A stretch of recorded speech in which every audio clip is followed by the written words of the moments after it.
Hi, praise the Lord. மனசோடு நடக்கிற போராட்டத்தையும் நம்மளோட இயல்பு அதில் என்னன்றதையும் நம்மளுக்கு வெற்றி கிடைக்கும் அப்படின்றத பற்றியும் போன வீடியோவில் பார்த்தோம். இந்த வெற்றிக்கும் அந்த போராட்டத்துக்கும் நடுவில் என்ன நடக்குது, என்ன நடந்தால் நம்மளுக்கு அந்த வெற்றி கிடைக்கும் அப்படின்றத 8ஆம் அதிகாரத்தில் பார்க்கலான்னு உங்ககிட்ட சொல்லியிருந்தேன். 8ஆம் அதிகாரம் ரொம்ப முக்கியமான அதிகாரம். ஸோ முடிஞ்ச வரைக்கும் டெய்லி ஒரு வாட்டி நீங்கள் வாசிச்சிங்கன்னா வாய் விட்டு அது ரொம்ப நல்லா இருக்கும்.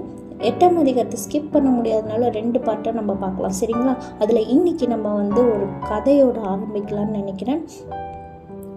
ஒரு 2 பேர் இருக்காங்க, பெரில், சிந்தியா அப்படின்னு சொல்லிட்டு 2 பேர் இருக்காங்க. 2 பேரும் ரொம்ப க்ளோஸ் ஃப்ரெண்ட்ஸாக இருக்காங்க. ஒருத்தர் மேலே ஒருத்தர் அவ்வளோ கேரிங்காக இருக்காங்க, அவ்வளோ அட்டாச்சாக இருக்காங்க. இப்படி இவங்க ஃப்ரெண்ட்ஷிப் நல்லா போயிட்டுருக்கும்போது திடீர்னு சிந்தியாவுக்கு டேனின்ற ஒரு பையன் ஃப்ரெண்ட் ஆகிறான். ஸோ டேனி கூட நல்ல க்ளோஸ் ஆகிறா சிந்தியா. டேனி கூட இருந்தால் ரொம்ப சந்தோஷமாக சிரிச்சிட்டே இருக்கிறா.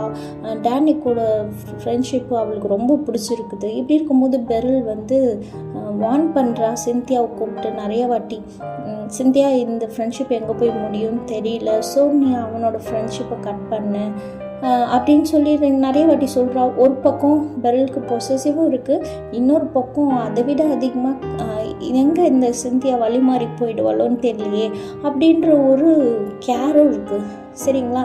ஸோ அந்த அக்கறையில் அவகிட்ட வார்ன் பண்ணி பார்க்குறா. ஆனால் சிந்தியா காதில் போட்டுக்கிற மாதிரி தெரில, ஏன்னா அவ்வளோ அட்டாச்சாக இருக்கா. டேனின்னா ரொம்ப பிடிச்சிருக்கு வேறு.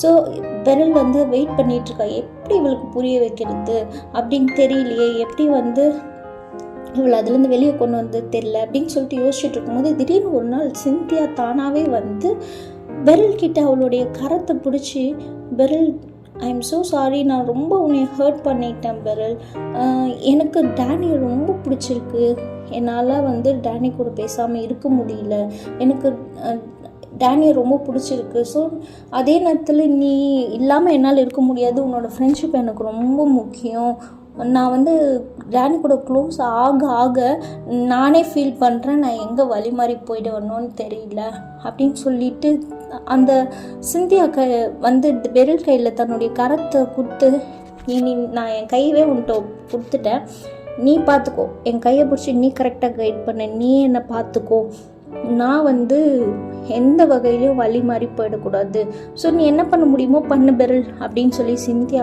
தன்னை சரண்டர் பண்ணிட்டா பெரில் கிட்ட. ஸோ பெரில் நல்ல சான்ஸு. ஸோ பெரில் யோசித்து நல்ல ரூல்ஸ் கொண்டு வரா. சிந்தியா, இந்த ரூலெல்லாம் நீ ஃபாலோ பண்ண அப்படின்னா கண்டிப்பாக உனக்கும் எனக்குமான ஃப்ரெண்ட்ஷிப் கண்டினியூ ஆகும். இன்கேஸ் நீ இந்த ரூல்ஸ் எல்லாம் ஃபாலோ பண்ணல, இந்த ரூல்ஸ் எல்லாம் பிரேக் பண்ணிட்ட அப்படின்னா நம்ம 2 பேர்த்துக்கும் நடுவில் இருக்க ஃப்ரெண்ட்ஷிப்பும் பிரேக் ஆகிடும் அப்படின்னு சொல்லிட்டு ரொம்ப ஸ்ட்ரிக்டாக பெரில் சொல்லிட்டான். ஸோ சிந்தியாவுக்கு என்ன பண்ணுறதுன்னு தெரியல. ஒரு பக்கம் டேனி ரொம்ப பிடிச்சிருக்கு, அதே நேரத்தில் டேனி கூட உள்ள ஃப்ரெண்ட்ஷிப் தப்பாக போய்டுன்ற ஒரு பயமும் இருக்குது. சிந்தியாவுக்கு பெரிலோட ஃப்ரெண்ட்ஷிப்பும் அவசியம். ரூல்ஸை ஃபாலோ பண்ணலாம் அப்படின்ற ஒரு முடிவுக்கு ரூல்ஸை சின்சியராக ஃபாலோ பண்ணுறா பெரில். பார்த்தாலும் பார்க்காட்டியும் பெரில் கூட இருந்தாலும் கூட இல்லாமல் போனாலும் அவள் என்றைக்குமே சிந்தியா ரூல்ஸை ஃபாலோ பண்ணிகிட்டு இருக்கா. இந்த ரூல்ஸை ஃபாலோ பண்ணுறதுனால அவளுக்கு என்ன நடந்துச்சு தெரியுமா? அவளோட மனசில் ஒன்று தான் இருந்துச்சு, பெரில் சிந்தியா உரியவளாக இருந்தா, சிந்தியா பெரிலுக்கு உரியவளாக இருந்தா. அந்த ரூல்ஸு என்ன பண்ணுச்சுன்னா சிந்தியா வழி மாறி போகக்கூடிய கண்டிஷனில் கரெக்டாக அவளை தடுத்துச்சு, வழி மாறி போயிடாமல் அந்த ரூல்ஸ் பார்த்துக்கிச்சு. ஸோ நம்ம இந்த 8ஆம் அதிகாரத்தில் இந்த கதையை நல்லா ஞாபகம் வச்சுக்கோங்க, சரியா? நம்ம இந்த 8ஆம் அதிகாரத்தில் அதை தான் பார்க்குறோம். நீங்கள் தேவனுடைய ஆவி உங்களுக்குள்ளே வாசமாக இருந்துச்சுன்னா, அவரோட ஃப்ரெண்ட்ஷிப் உங்களுக்குள்ளே இருந்துச்சு அப்படின்னா நீங்கள் அவருக்குரியவராக இருப்பீங்க, அவரும் உங்களுக்குரியவராக இருப்பார், சரிங்களா? ஒருவேளை அந்த ஆவி உங்களுக்குள்ளே இருக்கும்போதே என்ன நடக்குது உங்களுக்குள்ளே அப்படின்னு பார்த்தீங்கன்னா, இந்த லா ஆஃப் ஸ்பிரிட், பிரமாணன்றது ஒன்றும் இல்லை, லா, சரிங்களா? இந்த லா ஆஃப் ஸ்பிரிட் என்ன பண்ணுவார் அப்படின்னு பார்த்தீங்கன்னா, உங்களை பாவம் மரணம் அப்படின்ற பிரமாணத்தில் இருந்தெல்லாம் உங்களை விடுதலை பண்ணிடுவார். இந்த ரூல்ஸ் நீங்கள் ஃபாலோ பண்ணுறதுனால அதில் இருந்தெல்லாம் விடுதலை பண்ணிடுவார், சரிங்களா? ஸோ இந்த வெற்றிக்கும் போராட்டத்துக்கும் நடுவில் நடந்தது இது ஒன்று தான்.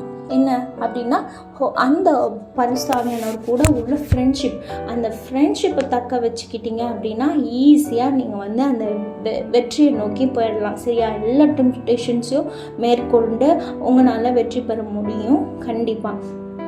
சரி, இந்த ஃப்ரெண்ட்ஷிப்பை நம்ம பார்த்துக்கணும், இதுக்கு நான் என்ன பண்ணணும் அப்படின்னு நீங்கள் கேட்டிங்கன்னா, இந்த ஆவியானவருடைய ஃப்ரெண்ட்ஷிப் உங்களுக்கு வேணும் அப்படின்னா நீங்கள் முக்கியமாக ஒரு விஷயம் செய்ய வேண்டியது இருக்கும். அது என்னென்னா, நீங்கள் உங்கள் சரீரங்களோ இருக்கிறதான அந்த சரீரத்தின் செய்கைகளை அழிக்கணும். சரீரத்தின் செய்கைகளை அழிக்கிறதுனா என்ன, எனக்கு புரியல அப்படின்னு யோசிச்சிங்கன்னா புரிகிற மாதிரி சொல்கிறேன். நீங்கள் பண்ணிகிட்ருக்கீங்க இல்லையா நைட் ஷிஃப்ட்டு, அதனால என்னால் கண்ணு முடிக்க முடியல, ஸோ நான் பாக்கு வாயில் வச்சுக்கிட்டேன், பாக்கு அடைக்க வச்சுருக்கேன், பாக்கு போடுறேன், தம் அடிக்கிறேன், ஸோ இப்படி நான் ஏதாவது ஒன்று செஞ்சிட்ருக்கீங்க இல்லையா, இந்த செயலை கட் பண்ணுங்கள். நீங்கள் என்ன பண்ணிகிட்ருக்கீங்களோ அதை கட் பண்ணுங்கள். உங்கள் பார்ட்னர்னே இல்லை அவங்க, ஆனால் அவங்க கூட பேசிகிட்டு இருக்கீங்க பார்த்தீங்களா, கண்டினியூ பண்ணிகிட்ருக்கீங்களா, அந்த செயலை கட் பண்ணுங்கள். அந்த குடும்பத்தில் நிறைய பிரச்சனை, வேலையில் நிறைய ஸ்ட்ரெஸ்ஸு, ஸோ என்னால் வெளியே பெருசாக ஷேர் பண்ண முடியல என்னோடய மென்டல் ப்ரெஷரை, ஸோ அதனால நான் குடிக்கிறேன் அப்படின்னு சொல்லிட்டு குடிக்கிறீங்களா, அந்த செயலை கட் பண்ணுங்கள்.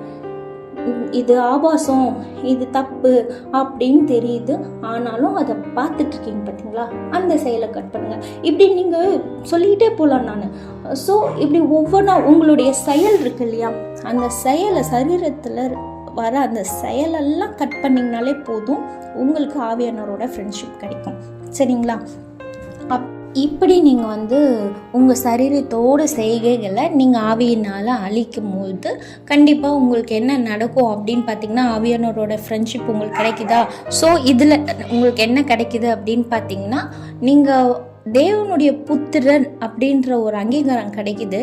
ரெண்டாவது பார்த்தீங்கன்னா, திரும்பவும் அடிமைத்தனத்துக்கு போகாதபடிக்கு உங்களால் இருக்க முடியும். மூணாவதாக பார்த்தீங்கன்னா, உங்கள் ஆவி கூட பரிசுத்த ஆவியானவரே சாட்சி சொல்வார், நீ தேவனுடைய பிள்ளை தான் அப்படின்ற சாட்சி சொல்வார். இந்த 3 விஷயமும் உங்களுக்கு நடக்கும். சரிங்களா? ஸோ நீங்கள் வெற்றியை இது வரைக்கும் பார்த்ததில்லை, டெம்டேஷன்ஸ் எல்லாம் மேற்கொண்டதே இல்லை அப்படின்னா கூட நீங்கள் நம்பாத அந்த வெற்றியை நீங்கள் நம்பி காத்துட்ருங்க, பொறுமையாக இருங்க, கண்டிப்பாக உங்களுக்கு கிடைக்கும்.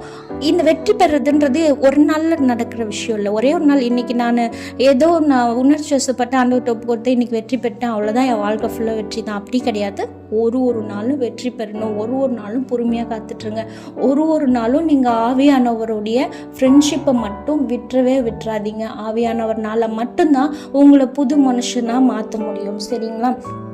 ஸோ நீங்கள் அதை எப்போவுமே மறக்காமல் இருங்க. இந்த காலத்தில் இப்போ உங்களுக்குள்ளே நடந்துட்டுருக்கிறதான இந்த மனசில் இருக்கிறதான இந்த போராட்டம், பாவத்தில் வாழவும் முடியாமல் அதுலேருந்து வெளியவும் வர முடியாமல் இருக்கிற இந்த போராட்டம், இதுக்கப்புறம் உங்ககிட்டேருந்து வெளிப்பட போகிற அந்த மகிமைக்கு எப்போவுமே கம்பேரே பண்ண முடியாது. அந்த அளவுக்கு உங்ககிட்டேருந்து ஒரு மகிமை வெளிப்படும். சரிங்களா?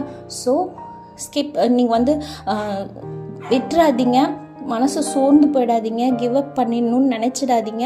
நீங்கள் ஆவியானவரோட ஐக்கியத்தில் இருங்க, அவரோட ஃப்ரெண்ட்ஷிப்பை மட்டும் விட்டுறாதீங்க. சரியா? Thank you so much. பாய்.